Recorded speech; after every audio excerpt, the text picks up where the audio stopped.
আর আল্লাহ তাআলা বলেন তোমরা তোমরা এগুলো গবেষণা করতে থাকো, কিন্তু আমি আযাব যে জন্য পাঠাই সেটা হলো এই যে কথাটি বললাম, সবচেয়ে গুরুত্বপূর্ণ যে বিষয়টা সেটা হলো লস অ্যাঞ্জেলেসে যে গজবটা আল্লাহ তাআলা পাঠাইলেন সেটা হলো পৃথিবীর সবচেয়ে যেই জায়গাতে অকাম বদকাম খারাপ কাজ জেনা ব্যভিচারের রাজ্য ছিল সেই রাজ্যটা হলো লস অ্যাঞ্জেলেস।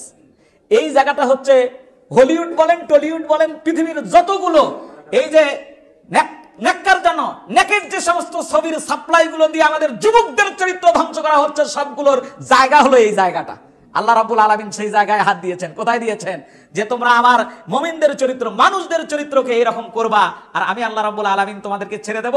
আল্লাহ বলেন যে না, ছেড়ে দেব না। দ্বিতীয় কারণ হলো এই জায়গা থেকে হলিউডের একজন নায়ক, সেই নায়ক $40 মিলিয়ন বেশি ইসরায়েলকে সাহায্য করেছে মুসলমানদেরকে মারার জন্য। আল্লাহ সহ্য করতে পারেন নাই। তুমি নায়ক হয়ে টাকা কামাই করে সেই টাকা দিয়ে সেই ডলার দিয়ে আমার মুসলমানের কলিজার মধ্যে তুমি আঘাত দেবে, এই জায়গাটাকে আমি আগে ধ্বংস করব।